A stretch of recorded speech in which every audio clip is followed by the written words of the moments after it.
at the going down of the sun, and in the morning, we will remember them. We will remember them. My name is Simon Stent, and I was a combat engineer in the Australian Army for nearly 10 years.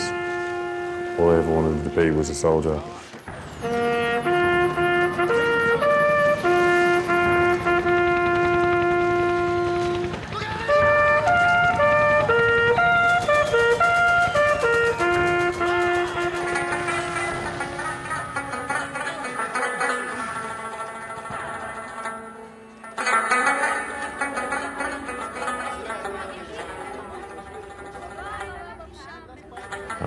I remember when the first day in Afghanistan, when we were being shown around, I remember thinking that it was just untouched, desolate.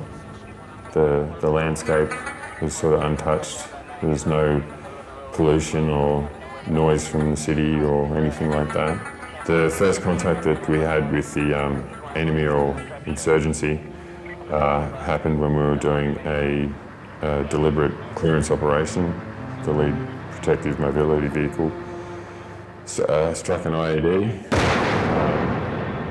At the time I was in the back of our vehicle, so I didn't see what happened.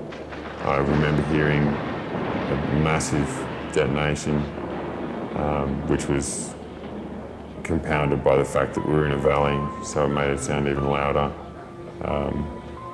It had the complete opposite effect on us, as opposed to the first day, finding an IED and having that morale boost.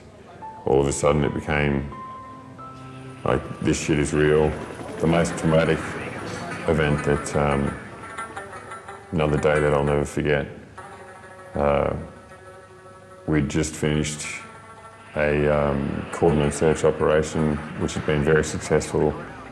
We were ticking all the right boxes, everything was going great. It was a really good day, and I was actually standing there just saying some inane joke with another member of my search team and laughing with him when, again, a massive detonation sounded not far off.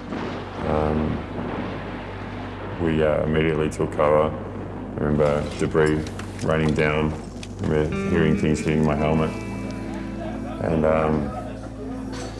then again, the same sort of thing, confusion and concern.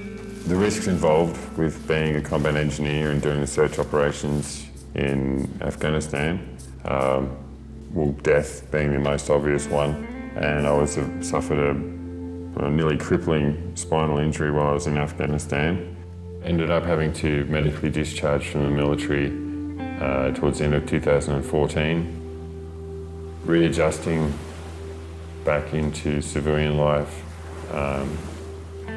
was a lot harder than I first thought or expected. It's not a complete process, as I'm still adjusting to certain things. And there's certain things that I think I'll always have an issue with. I wouldn't have been able to survive all of that or get through all of that without my family. What I'd say to my wife and children, I would tell them how much I love them and how important they are to me and have been to me, how important their love and support has been to my recovery, which has been a very long and drawn-out process. To thank them for putting up with me through thick and thin, through all the crap that I've put them through, all the horrible times.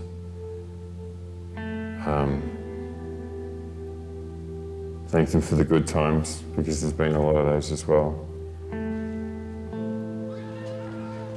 If I had the opportunity to send a message to my fellow Australians, it would be that if you haven't already, please teach the next generation of children about the sacrifices that have been made by their fellow Australians in the wars that we have been involved in, to appreciate the freedoms that those soldiers fought and died for, so that they can appreciate them today.